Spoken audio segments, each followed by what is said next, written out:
दर्शकों, आज का हमारा टॉपिक सीरियस होने वाला है। क्या बोले सर? बहुत सीरियस हो जा रहे हैं आप। अच्छा, पुरातन काल में गुरुकुल पद्धति होती थी जी। कई लोग गुरुकुल जाते थे, पढ़ते थे। किंग मेकर या किंग बनने के लिए आपको गुरुकुल स्वीकारना पड़ेगा। क्या खूबी है ब्रह्मचर्य की? आने वाली पीढ़ी को कमजोर बना रहा है। अच्छा, आजकल बाल संत बहुत आ गए। संत नहीं कहना चाहिए। जो कथावाचक जो बता रहे हैं, मिसलीड भी करते हैं वो। बिल्कुल करते हैं, आज के दौर पे बहुत ज्यादा कर रहे हैं। गुरुजी आपका मेरे चरणों में कोटि कोटि प्रणाम। कई बाबा रियलिटी शोज में जा रहे हैं। क्या वो कृष्ण का व्यवसाय करने वाले लोग हैं। क्या आप मैसेज देना चाहोगे दोनों धर्मों को लेकर कि एक साथ बने रहने के लिए कैसे रहें? आपने यही कहा है कि तेल और पानी को मिक्स कैसे किया जाए। तुमको रामई से नफरत है, तुमको शाहजहां के मकबरे से दिक्कत नहीं है। नमस्कार, आप सभी का स्वागत है हमारे चैनल पर जिसका नाम है सो सीरियस नो सीरियस। तो दर्शकों, आज का हमारा टॉपिक सीरियस होने वाला है। आज का हमारा टॉपिक नो सीरियस नहीं है। इस टॉपिक में हम बात करेंगे सनातन धर्म को लेकर, सनातन धर्म या हिंदू धर्म की कई जानकारियां हम आज इस पॉडकास्ट में बात करने वाले हैं। तो इसीलिए आज हमारे साथ मौजूद हैं आचार्य रामानुज। नमस्कार आचार्य जी। नमस्ते। पहले तो हमारे दर्शकों को अपना परिचय दीजिए। मैं आचार्य रामानुज मूलतः उन्नाव जनपद का निवासी हूँ। काशी से मैंने शिक्षा दीक्षा प्राप्त की है। अयोध्या से मेरी गुरुकुल की शिक्षा हुई है और वर्तमान में दिल्ली में रह करके संस्कृत की, धर्म की, शास्त्रों की सेवा में थोड़ा सा प्रयत्न कर रहा हूँ। तो आचार्य जी, सबसे पहला तो हमारा मेरा क्वेश्चन यही रहेगा, क्योंकि जो हमारी यूथ है कई बार कई जानकारियां नहीं होती सनातन संस्कृति या हिंदू धर्म को लेकर। तो मेरा क्वेश्चन ये रहेगा, सनातन धर्म कितना पुराना है? सनातन का मतलब ही होता है शाश्वत, जिसका ना आदि है ना अंत है। जो अनादि है उसको हम शाश्वत कहते हैं, सनातन कहते हैं। तो हमारा जो सनातन धर्म है शाश्वत, प्राचीन, चिर पुरातन और नित्य नूतन है। चिर पुरातन का मतलब है जिसकी पुरातनता का कोई अंदाजा नहीं है। नित्य नूतन का मतलब ये है कि जो आज भी वैसा का वैसा प्रस्तुत है आपके सामने, उसमें नूतनता प्रतिदिन प्रतीत होती है। जब जब हम उसके करीब जाते हैं तो ऐसा लगता है बिल्कुल नया है, एक्सेप्ट किया जा सकता है, स्वीकार किया जा सकता है, स्वीकृति की भावना है। आनो भद्राः कृतवो यन्तु विश्वतः, जो हमारा वैदिक उद्घोष है, आज भी उसको सनातन जी रहा है। तो सनातन को हम अगर काल में विभाजित करना चाहेंगे तो नहीं कर सकते। आचार्य जी, मेरा एक क्वेश्चन ये रहेगा कि हमारे यहाँ 4 युग है जी। तो मुझे ये जानना है कि कहाँ इसका सबसे पहला अवशेष मिला, कि कहाँ इसका इंगित हुआ कि ये 4 युग होते हैं? होता क्या है कि हर समाज में एक काल विभाजन की प्रक्रिया अपनाई जाती है कि कैसे काल का विभाजन किया जाए। तो भारतीय संस्कृति में काल विभाजन को सबसे वैज्ञानिक ढंग से प्रस्तुत किया गया है 4 कालों के रूप में। एक सबसे पहला सत्ययुग आया। उस युग को कहा गया सतयुग, जहां पर सत्य सत्ता का प्रतिष्ठान था, सत्य सत्ताएं स्थापित थीं। तो उसको सतयुग के तौर पे प्रस्तुत किया गया। वो सृष्टि का आदिकाल बोलते हैं, सृष्टि का आदिकाल बोलते हैं। ईश्वर का या सनातन का आदिकाल नहीं है वो। जी। वो सृष्टि का आदिकाल है। सृष्टि संरचना से लेकर के सृष्टि की विनष्टि तक, विनाश तक, इस पूरे के पूरे एक प्रक्रिया को 4 भागों में बांटा गया। ठीक है। तो वो विभाजन जो है कर्माधार है, कर्म के आधार पर है। उस समाज में कैसी कैसी परिस्थितियां घटित होंगी, कैसा कैसा स्वरूप बनेगा, उस आधार पे सतयुग, त्रेता, द्वापर, कलियुग, ऐसे 4 विभाजन किए गए। तो कलियुग का अभिप्राय सीधा आया, ये कृतयुग है। यहाँ पर जैसा कर्म करोगे वैसे आपको फल मिलेगा। ये इसलिए इसको सतयुग में आपको सत्य व्रत का ही पालन करना पड़ता था, करते थे लोग। सत्य व्रतम सत्य परम त्रिसत्यम, सत्यस्य योनिम निहितम च सत्ये, सत्यस्य सत्यम ऋत सत्य नेत्रम, सत्यात्मकम त्वाम शरणम प्रपन्नाः। ऐसी जो भावना थी वो सतयुग की भावना थी। तो ये सारे के सारे काल विभाजन हैं। अच्छा आचार्य जी, जो 4 वर्ग होते हैं जी, ब्राह्मण, बिल्कुल, क्षत्रिय, वैश्य और शूद्र। ठीक। तो ये इसके बारे में सबसे पहला कहाँ इंगित किया गया है, मेरे को ये भी जानना है। ऋग्वेद हमारा प्राचीन वेद है और ऋग्वेद में हमारे यहाँ पर सृष्टि क्रम बताया गया है, सृष्टि कैसे उत्पन्न हो रही है। तो वहां पर परम पुरुष, परमपिता परमात्मा या पुरुष के शरीर से कैसे सृष्टि की उत्पत्ति हो रही, तो पुरुष सूक्त है, वहां पर मंत्र है, ब्राह्मणोस्य मुखमाशीत बाहु राजन्यः कृताः उरूद यद्वैश्यः पद्भ्याम शूद्रो अजायत।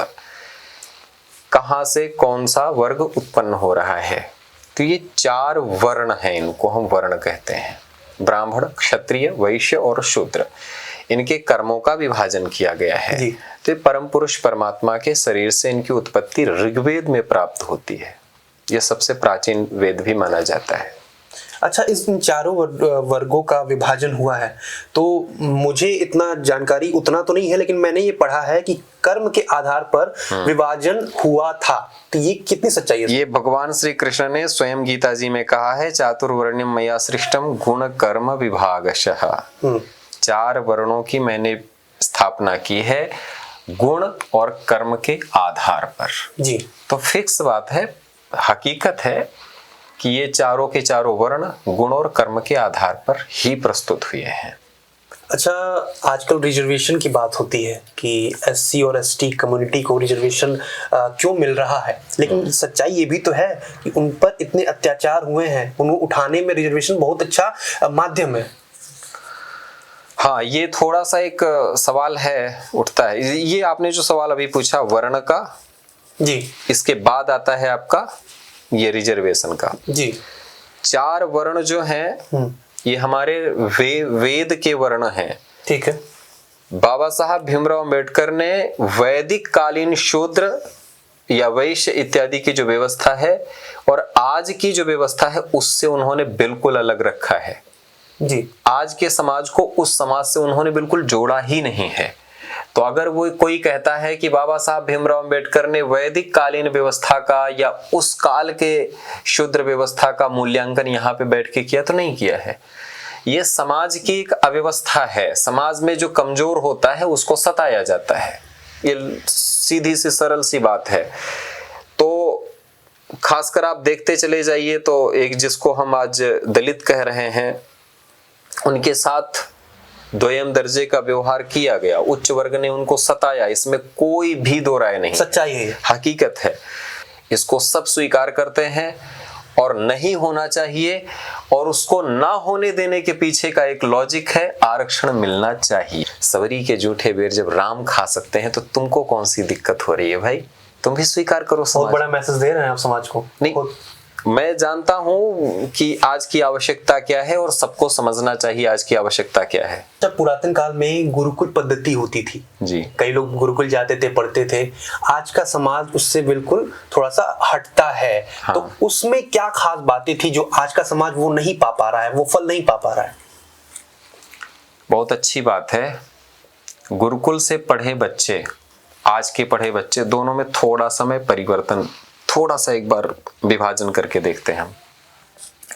राम गुरुकुल से पढ़े थे जी, तो वो क्या बने? राजा। राजा। आज के बच्चे कहाँ से पढ़ रहे हैं? प्राइवेट स्कूल या कुछ भी कह लें, स्कूल से, जो हमारा मैकाले सिस्टम है जी, उससे पढ़े हैं। इस मैकाले सिस्टम का पढ़ा बच्चा क्या बनता है? बाबू, क्लर्क, नौकर। किंग मेकर या किंग बनने के लिए आपको गुरुकुल स्वीकारना पड़ेगा। नौकर बनने के लिए आपको इस सिस्टम में आना पड़ेगा। अंग्रेजों को नौकरों की जरूरत थी, इसलिए उन्होंने इस सिस्टम को लागू किया था। आपके स्वाभिमान को मारा गया, आपके अंदर की नेतृत्व क्षमता को मारा गया। आपको किस कॉलेज में पढ़ाया जाता है कि आपको नेतृत्व क्षमता, लीडरशिप कैसे उभारनी है? सिखाया जाता है किसी में? मैनेजमेंट स्कूल में पढ़ाया। मैनेजमेंट अलग हो गया। हाँ। बचपन से बच्चों के अंदर लीडरशिप आपके प्रतिभा के अनुरूप निखारता है, उभारता है। इसलिए कहता हूं गुरुकुल जीवंत होने चाहिए। गुरुकुल जीवंत हो जाएंगे, भारत जीवंत हो जाएगा। मनुस्मृति का श्लोक है, एतद् देश प्रसूतस्य सकाशा दग्र जन्मनः स्वं स्वं चरित्रम शिक्षेरन् पृथिव्याम सर्वमानवाः। हम अपने चरित्र के माध्यम से पृथ्वी को संदेश देते रहे हैं, शिक्षा देते रहे हैं जी। कौन देगा शिक्षा? ये कॉन्वेंट के पढ़े बच्चे देंगे जिनका चारित्रिक पतन कराया जा रहा है। जी। ये सारी व्यवस्थाएं जानना पड़ेगा। गुरुकुल भेदभाव रहित है, गुरुकुल सबके लिए खुला है, गुरुकुल सबको शिक्षित करने का प्रयत्न करता है, योग्यता के अनुरूप, क्रियाकलाप के अनुरूप। अभी ब्रह्मचर्य का आपने जिक्र किया, ब्रह्मचर्य के बारे में बताइए। आज का ये यूथ जो ब्रह्मचर्य के बारे में आपने अभी बोला कि ब्रह्मचर्य से दूर भाग रहा है, उसकी क्या खूबी है ब्रह्मचर्य की, मैं ये जानना चाहता हूँ।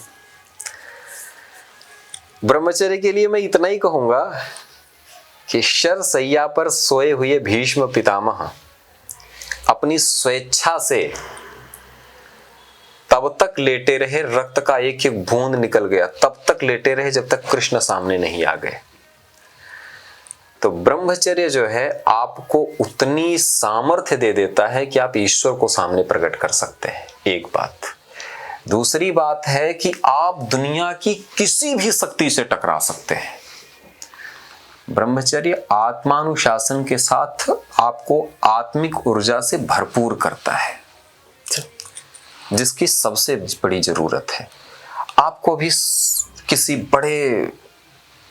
बहुत बड़े व्यक्ति के सामने खड़ा कर दिया जाए और आपसे कहा जाए कि इनसे बात करना है जी, तो अंदर से घबराहट आएगी, सोचना पड़ेगा क्या बोलें क्या ना बोलें। 2-3 लाइन वो बोलेगा, फिर इसके बाद आप शब्द शून्य हो जाते हैं। कई लोगों में होता है, मेरे साथ नहीं होता है। नहीं, आपके साथ नहीं होता होगा। कई बार ऐसी स्थितियां सबके सामने आती हैं, या अन्य चीजें कि हमारे पास इतनी बड़ी सामर्थ्य से, इतनी बड़ी सत्ता से, इतने बड़े ताकतवर लोगों से कैसे टकराया जाए। ये टकराने की सामर्थ्य, लोगों से वार्तालाप की सामर्थ्य, सारी की सारी सामर्थ्य ब्रह्मचर्य उपलब्ध कराता है। और दूसरी बात यह है कि ब्रह्मचर्य जिसका क्षीण हो रहा है इधर उधर, जी जी, तो इसका मतलब है कि वो आने वाली पीढ़ी को कमजोर बना रहा है। संत को राजनीति में आना चाहिए। संत को राजनीति में अगर समस्याएं जटिल हैं तो आ जाना चाहिए, कोई दिक्कत नहीं है। जटिल समस्याएं से आपका क्या अभिप्राय है? जटिल समस्याओं का अभिप्राय है कि जब समाज अपनी समस्याओं, समाज के लोग जो राजनीति के लोग हैं, जब अपनी समस्याओं का समाधान बेहतर ढंग से ना कर पा रहे हों, तो संत अगर उस दर्द को महसूस कराए तो उसे आना चाहिए। परहित सरिस धर्म नहीं भाई, पर पीड़ा सम नहीं अधमाई, गोस्वामी तुलसीदास जी ने कहा है। अगर परहित करने के लिए, सर्वोपकार करने के लिए, लोकोपकार करने के लिए आप आना चाहते हैं तो आप आ सकते हैं राजनीति में। अच्छा, आजकल बाल संत बहुत आ गए कि बोलते हैं कि 10 साल के हैं, 12 साल के हैं, उनको नॉलेज इतना ज्यादा है गीता का या धर्म ग्रंथों का। तो क्या सच्चाई है इसकी, क्या लगता है? संत नहीं कहना चाहिए। अच्छा, संत की खुद को वो बोल रहे हैं संत। हाँ, वो बोले, उनको मैं प्रणाम करता हूं। तुम अपने घर के संत बनो। संत की परिभाषा कौन निर्धारित करेगा? घर में रह रहे हो मम्मी पापा के पास, मम्मी दूध पिला रही है, पापा रोटी खिला रहे हैं जी, और इंस्टाग्राम पे, यूट्यूब पे आकर के बाल संत अपने आप को घोषित कर दिए, फॉलोअर्स बढ़ गए, व्यूज अच्छे आ रहे हैं, 2-4 मंत्र बोल दिए, 2-4 श्लोक रट रटा के बोल दिए। संत मत बनो, अभी छात्र बनो, सीखो, पढ़ो, सीखो। जो व्यवस्था है, हमारे यहाँ गुरुकुल भेजा जाता है पहले बच्चों को, बाबा नहीं बनाया जाता। तो गुरुकुल जाओ, शिक्षा ग्रहण करो, वेद पढ़ो, उपनिषद पढ़ो, थोड़े से ब्रह्मसूत्र इत्यादि का अध्ययन करो, योग प्राणायाम करो। जो शरीर बहुत मोटे मोटे हो गए हो जिनके, तो वो थोड़ा ठीक ठाक हो जाएंगे। बचपन किसी का, माँ बाप को भी ध्यान देना चाहिए। ऐसा आवरण ढक करके बना करके, बच्चों की गलती नहीं है ना, माँ बाप ही उसको डायरेक्शन दे रहे हैं। करियर मत बर्बाद करो। बच्चे फुटबॉल नहीं खेल सकते यार, जब आप बाल संत बना दिए, वो कहाँ जाए? बाबा जी, बाल संत जी फुटबॉल खेल। आचार्य जी, मैंने 10वीं तक संस्कृत पढ़ी है, ठीक है? तो थोड़ा और पढ़ लेते अच्छा रहेगा। महेश्वर सूत्र का उल्लेख आता है, उसके बारे में बताइए क्या रहस्य है उसका, क्या उसका अर्थ है? माहेश्वर सूत्र शब्द है, महेश्वर नहीं है जी। भगवान शिव जी के द्वारा प्रदत्त जो सूत्र हैं उनको माहेश्वर सूत्र बोलते हैं। महर्षि पाणिनि ने व्याकरण लिखना चाहा जी, कि संस्कृत का व्याकरण लिखा जाए, तो कैसे लिखा जाए? तो एक शब्द सामर्थ्य चाहिए। तो उन्होंने घोर तपस्या की बैठ करके, तो भगवान शिव प्रसन्न हो गए उनके ऊपर। आशुतोष नाम है, तो शिव तो खुश ही हो जाएंगे थोड़ी तपस्या पे। तो आते ही आते उन्होंने डमरू बजाया, खुश हो गए तो डांस करना, नृत्य किया उन्होंने। तो श्लोक है वहां पर, नृत्तावसाने नटराज राजो ननाद ढक्काम नव पंचवारम उद्धर्तु कामः सनकादि सिद्धाने तद विमर्शे शिव सूत्र जालम। भगवान शिव ने नव पंचवारम, 9 और 5 कितने हो गए? 14। तो 14 बार उन्होंने डमरू बजाया। तो उस डमरू से जो आवाज निकली, उस आवाज को पाणिनि जी ने सुना। अयोन रिल्ड्रिक अयों अयो छेवरट लन यमगणनम झपय गड़दस जबरदस्त खपचट चटतो कपय शक्षर हल। इनको जब उन्होंने सुना तो उन्होंने आकर के फिर उनको लिखा, तो ये माहेश्वर सूत्र कहे गए। कथावाचक के बारे में पूछना चाह रहा हूं मैं। आजकल रील पे कथावाचक वायरल होते हैं, लोग बोलते हैं कथावाचक कि भोग विलास से दूर रहो, लेकिन कई बार ऐसे क्लिप्स आते हैं, कई ऐसे फुटेज आते हैं, उसमें खुद वो भोग विलास का सेवन कर रहे हैं। वो कितना सही और गलत, आप बताइए, आपकी परिभाषा क्या है? खुल के बोल दो, नाम भी बोल सकते हो, डरो मत। नाम नहीं लूंगा मैं, आप बताइए। मैं भी नहीं नाम लेना चाहता हूं, क्योंकि ईश्वर के नाम से पवित्र किसी का नाम नहीं है। कथावाचक भोग विलास का निषेध करता है तो इसका मतलब उसको कथा का पता नहीं है। अच्छा, बिल्कुल। रघुवंश महाकाव्य में कालिदास ने एक श्लोक लिखा है, शैशवेभ्यस्त विद्यानाम यौवने विषयेषिणाम वार्धके मुनिवृत्तीनाम योगे नान्ते तनुत्यजाम। माने शैशवावस्था है तो उस अध्ययन करते हैं रघुवंशी, अच्छी पढ़ाई करते हैं, ठीक ठाक पढ़ लिख के जाते हैं। शैशवावस्था मतलब? शैशवावस्था का मतलब एक अवस्था है पढ़ाई की। अच्छा। उस अवस्था को 25 वर्ष तक मानी जाती है। जैसे मैं शैशवावस्था में अभी वैसे शैशवावस्था, वहां पर शिशु अवस्था, माने शास्त्र की दृष्टि से शैशव वही है, शिशु वही है जो अभी तक शास्त्र अध्ययन ना किया हो। तो शास्त्र अध्ययन 25 साल तक की उम्र का एक प्रावधान है। उसके बाद विषय का उपभोग करना चाहिए, ये कालिदास कह रहे हैं और रघुवंशियों का परिचय देते हुए कह रहे हैं। यौवने विषयेषिणाम, यौवनावस्था आई तो विषयों का उपभोग करते हैं वो। जगत को जानना भी जरूरी है ना, जगत को जानो।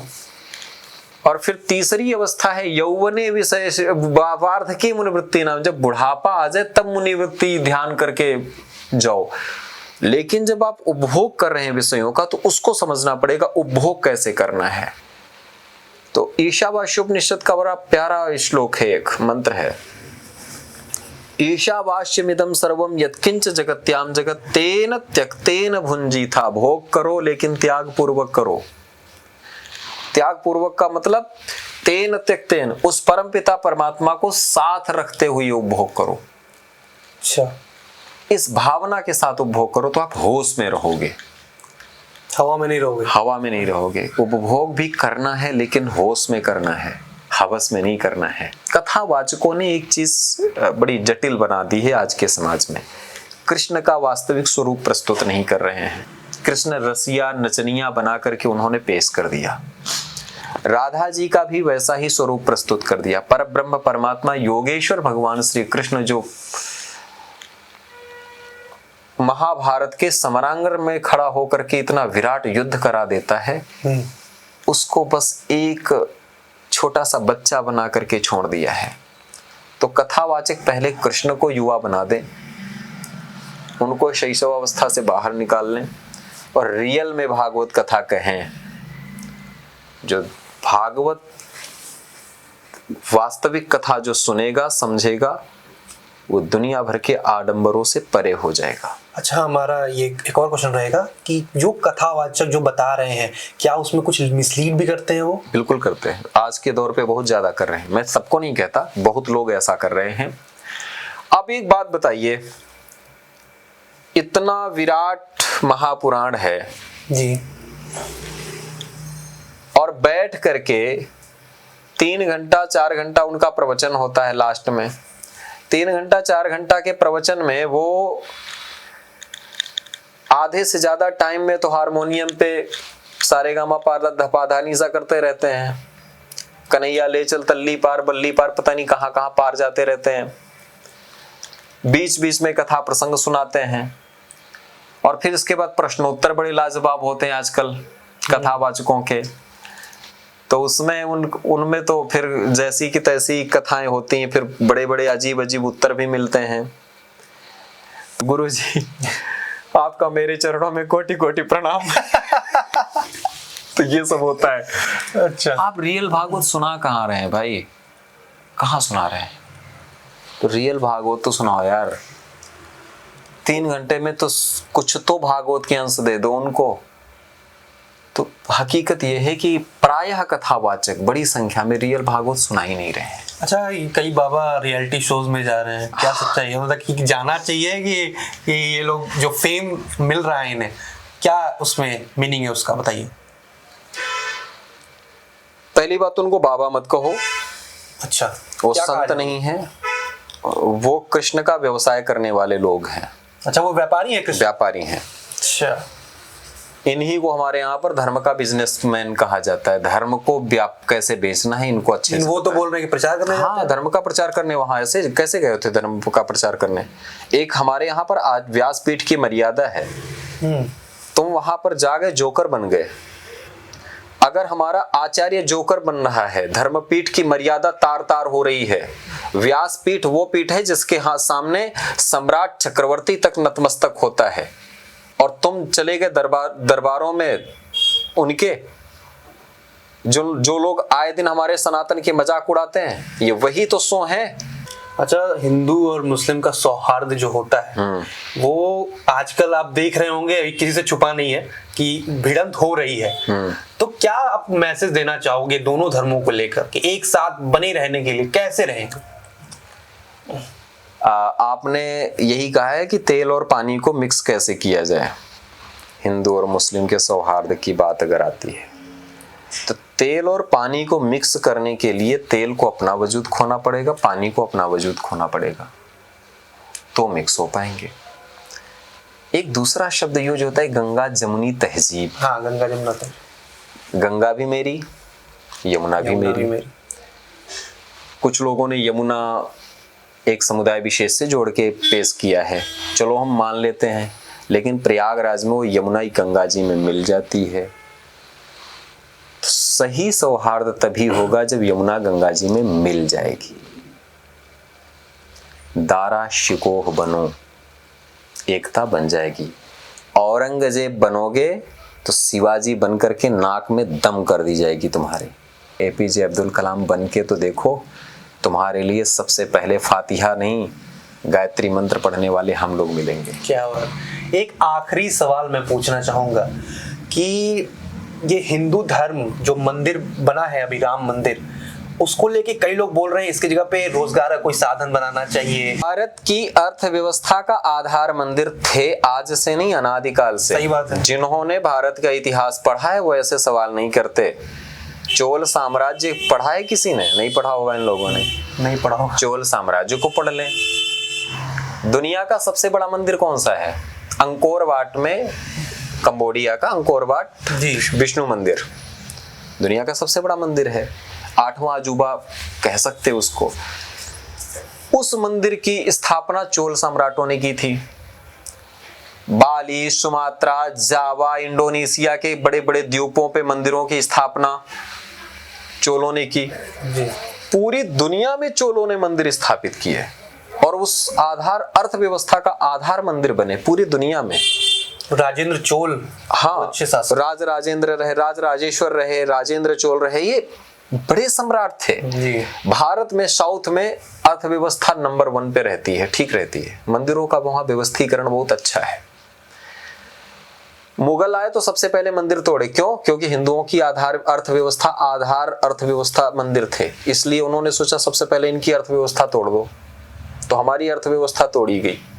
संस्कृति और अर्थ जिसका टूट जाता है वो देश टूट जाता है। हमारा संस्कृति भी टूट गई हमारी, और अर्थव्यवस्था, मंदिर थे वो टूट गए।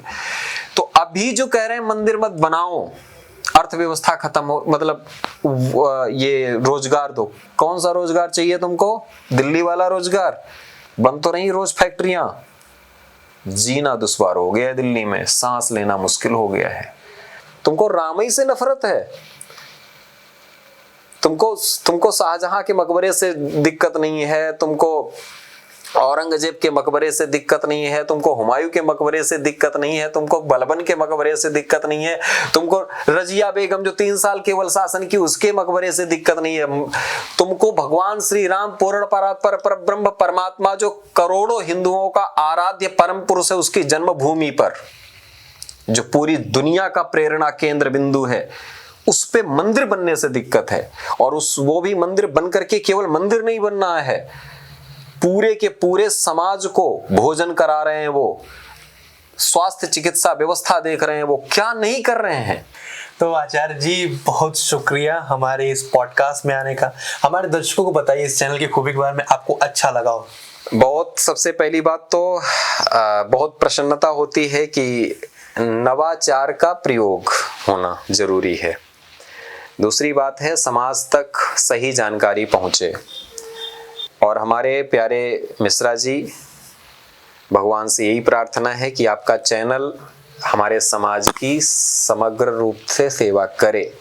ये आपका चैनल सबका हित करे, कल्याण करे, मंगल करे, सही दिशा प्राप्त करे। आप पत्रकारिता के छात्र रहे हैं, निश्चित तौर पर पत्रकारिता के जनक हमारे नारद जी को बताया गया है और नारद जी लोक मंगलकारी स्वरूप हैं, इसलिए लोक मंगलमय स्वरूप के लिए आपको बहुत बहुत शुभकामनाएं, बहुत बहुत धन्यवाद। आपका चैनल उत्तरोत्तर प्रगति करे, सबसे निवेदन है प्रगति करवाइए। तो बहुत बहुत शुक्रिया। तो दर्शकों, ये थे आचार्य रामानुज। हमारे इस पॉडकास्ट में कुछ खास बातें जो भी आपको लगी हो कमेंट करके जरूर बताइए। इस वीडियो को लाइक शेयर करते रहिए और हमारे सब्सक्रिप्शन को और बढ़ाते रहिए। अगले एपिसोड में मिलेंगे, तब तक के लिए शुक्रिया।